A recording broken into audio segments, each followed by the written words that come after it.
Baik teman-teman sekalian, pada video kali ini saya akan sedikit bercerita tentang pengalaman saya.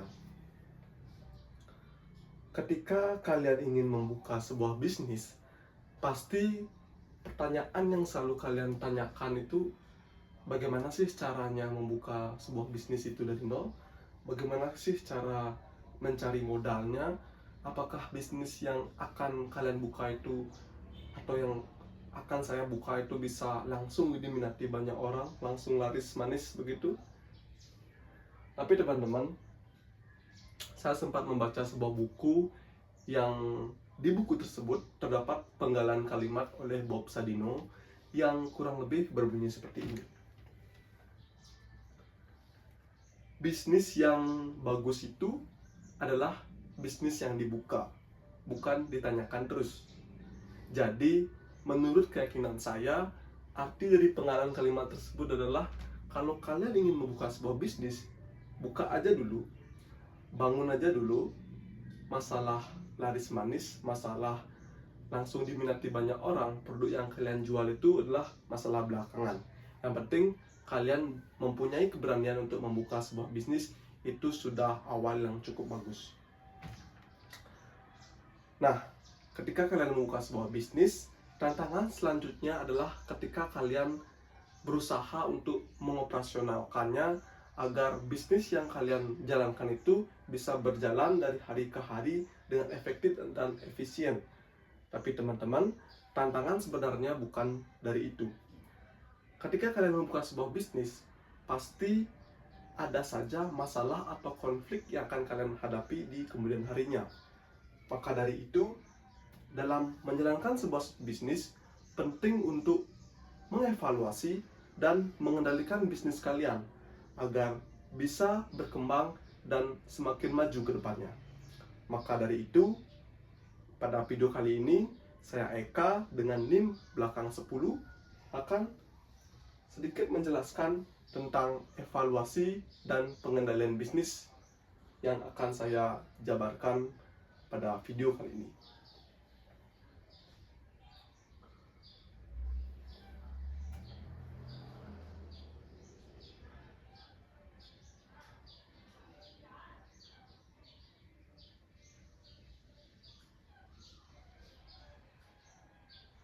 Nah, sebagai pendahuluan, pengertian evaluasi bisnis itu adalah proses menilai hasil kerja untuk mengetahui efektivitas dan mengidentifikasikan atau menjadikan dasar perbaikan sebuah bisnis itu sendiri, yang dimana proses ini membantu sebuah perusahaan untuk mengambil keputusan yang lebih tepat agar tidak terjadi kesalahan yang sama dalam menjalankan sebuah bisnis. Selanjutnya, setelah ada pengertian evaluasi bisnis, saya akan sedikit menjelaskan apa itu evaluasi bisnis.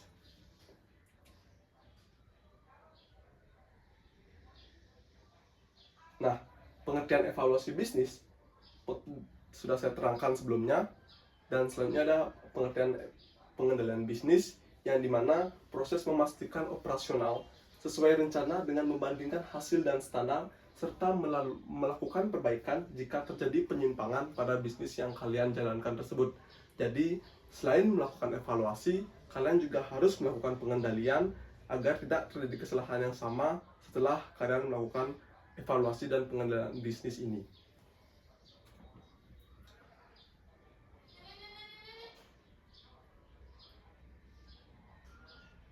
Sekedar informasi teman-teman, bahwa evaluasi dan pengendalian bisnis ini saling berhubungan atau ada sebuah keterkaitan, yang dimana evaluasi dan pengendalian bisnis ini saling terkait untuk memastikan target tercapai dan bertujuan untuk menilai kinerja, melakukan perbaikan berkelanjutan agar bisnis tetap kompetitif. Yang dimana maksud dari pernyataan yang saya buat dalam PowerPoint ini saling berhubungan antara pengendalian bisnis dan evaluasi bisnis untuk memajukan sebuah perusahaan atau sebuah bisnis yang kalian jalankan. Yang dimana Pada project UAS kali ini, saya membawakan sebuah studi kasus pada perusahaan jasa yang bernama Kami Tolong. Yang dimana Kami Tolong ini adalah sebuah perusahaan jasa yang berlokasi di Bali, yang didirikan oleh Deva, sebuah seorang anak muda yang berasal dari Bali, yang sebelumnya kuliah di Surabaya di Universitas Ciputra, yang mana dia terinspirasi oleh founder Gojek yaitu Nadiem Makarim, yang dimana dia itu ingin membuka sebuah bisnis jasa seperti Gojek, tapi permintaannya yang lebih banyak, yang lebih random gitu. Jadi tidak hanya mirip seperti Gojek, tapi lebih permintaannya itu lebih random, lebih banyak, dan lebih kompleks lah. Nah, sistem kerja Kami Tolong ini pada awalnya dijalankan secara manual, yang dimana customer menghubungi admin untuk menceritakan keluhan atau permintaan yang akan dia minta. Setelah itu, ketika admin sudah konfirmasi, setelah itu admin akan mencari mitra jasa dari Kami Tolong ini untuk memenuhi kebutuhan atau permintaan dari customer ini. Jadi masih manual dan agak lambat gitu. Nah, evaluasi dari Kami Tolong ini dari sistem kerjanya manual berubah ke menjadi layanan berbasis jasa atau aplikasi digital, yang aplikasi Kami Tolong ini sudah bisa di-download di Play Store dan App Store ya. Yang dimana evaluasi dari manual ke aplikasi ini dijalankan oleh Deva agar mengatasi beberapa masalah yang dia hadapi sebagai owner dan founder dari perusahaan jasa Kami Tolong ini, yang dimana ada beberapa masalah. Yang pertama adalah pelanggan yang melonjak. Jadi ketika ada musim pelanggan yang melonjak seperti hari raya, khususnya di Bali yaitu Galungan dan Kuningan, di situ banyak pelanggan yang banyak meminta permintaan jasa, sedangkan mitra jasa yang tersedia di Kami Tolong itu masih belum bisa memenuhi, yang dimana permintaan customer yang tidak sebanding dengan ketersediaan mitra ini menjadi masalah utama kenapa Deva selaku pemilik perusahaan jasa ini beralih dari manual ke aplikasi digital. Yang kedua, masalah yang dia hadapi adalah mitra yang berkhianat, yang dimana mitra mencoba bikin bisnis serupa setelah mendapatkan ilmu dan pengalaman yang sudah didapat sebagai mitra jasa di perusahaan jasa Kami Tolong. Jadi sebagai contoh, ketika dia mendaftar sebagai mitra di Kami Tolong, setelah dia mendapatkan beberapa ilmu, dia mencoba membuka bisnis baru yang serupa dengan Kami Tolong, yang bisa menjadi kompetitor Kami Tolong itu sendiri. Nah, masalah itu yang menyebabkan pemilik Kami Tolong ini berubah ke aplikasi digital yang lebih transparansi. Yang ketiga, masalah yang Deva alami yaitu keterbatasan admin, yang dimana selalu bergantung pada ketersediaan waktu kinerja admin dan tidak bisa berjalan 24 jam penuh karena sebatasnya manusia, tidak bisa bekerja 24 jam full. Jadi ketika ada yang customer yang meminta jasa di luar jam kerja, itu admin Kami Tolong ini sendiri tidak bisa melayaninya dengan penuh seksama. Nah, dari ketiga masalah yang Deva alami, dia melakukan evaluasi dan pengendalian bisnis berupa beralih ke aplikasi yang sudah saya jelaskan tadi, yang dimana aplikasi ini berbasis iklan baris, yang pengguna atau penawar mengiklankan jasanya langsung di aplikasi itu sendiri tanpa perantara admin lagi. Jadi bisa dilihat dan dipesan langsung oleh customer dengan segala transaksi yang langsung dilakukan di aplikasi Kami Tolong itu sendiri. Yang dimana dari beralihnya dari manual ke aplikasi ini ada dampak positif yang didapatkan oleh si Deva selaku pemilik Kami Tolong. Yang pertama, efisiensi waktu. Customer langsung berinteraksi dengan penawar jasa tanpa ada perantara admin lagi, karena sebelumnya yang manual, si customer harus ke admin dulu, si admin baru ke mitra jasa. Nah, ketika adanya aplikasi, di sini customer langsung berinteraksi dengan si penawar jasa. Yang kedua, lebih transparansi. Karena segala interaksi terjadi di aplikasi, jadi ini bisa mengatasi adanya mitra yang berkhianat atau membuka bisnis sendiri. Karena contohnya seperti saya yang sempat melakukan mengiklan di aplikasi Kami Tolong ini. Sebagai contoh bisnis saya yang rap camping itu, saya mencoba untuk mengiklankan dan saya mencoba mencantumkan nomor WA saya di sana, dan ternyata ditolak oleh si pemilik Kami Tolong ini karena dia berusaha untuk mencegah adanya mitra yang berkhianat lagi. Jadi kita tidak boleh mencantumkan nomor telepon kita sendiri di sana, dan segala hubungan atau interaksi dengan customer itu sendiri terjadi di pesan di aplikasi Kami Tolong itu sendiri. Jadi tidak pindah ke aplikasi yang lain, ke WA gitu. Yang ketiga, lebih fleksibel.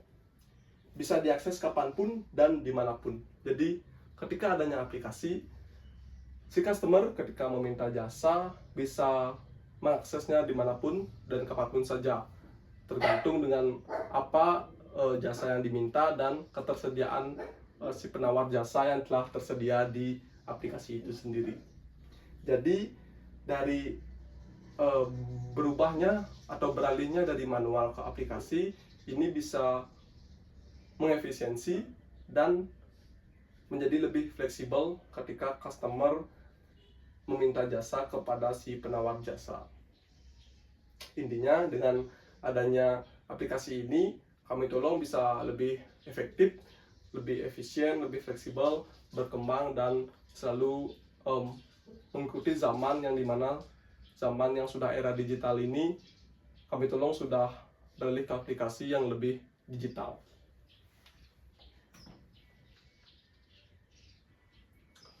Sekedar informasi teman-teman, saya dan teman-teman kelompok saya melakukan wawancara pada pemilik Kami Tolong pada 11 Mei 2026 yang berlokasi di satu titik Ubung Kaje di Denpasar. Ini teman-teman bisa scan kode QR YouTube-nya, yang dimana saya menguploadnya di sana. Wawancaranya yang lebih lengkap bisa kalian scan. Ini ada foto dokumentasinya.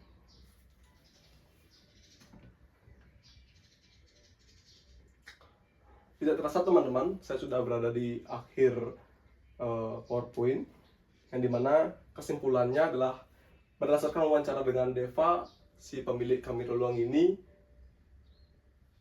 dia sudah menerapkan evaluasi dan pengendalian bisnis yang berkelanjutan. Jadi hal ini tuh terlihat dari ketepatan membidik ceruk pasar di Bali, inovasi migrasi ke aplikasi digital yang sebelumnya manual, sekarang sudah beralih ke aplikasi digital, serta pengawasan mitra yang ketat demi menjaga mutu layanan. Jadi dia tuh sudah berusaha agar Kami Tolong ini hanya satu-satunya di Bali, perusahaan jasa pertama dan satu-satunya di Bali, tanpa ada bisnis yang menirunya. Jadi ini bisa menjaga loyalitas konsumen agar tetap menggunakan jasa Kami Tolong.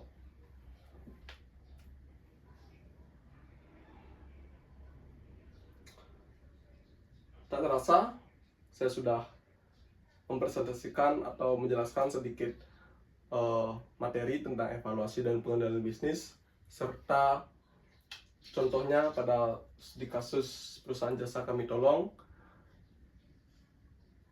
Demikian yang dapat saya sampaikan. Semoga apa yang saya sampaikan bisa bermanfaat bagi kalian yang menonton video ini. Saya ucapkan terima kasih kepada banyak pihak. Yang pertama, Bu Linda sebagai dosen pengantar bisnis di Pemakaian University.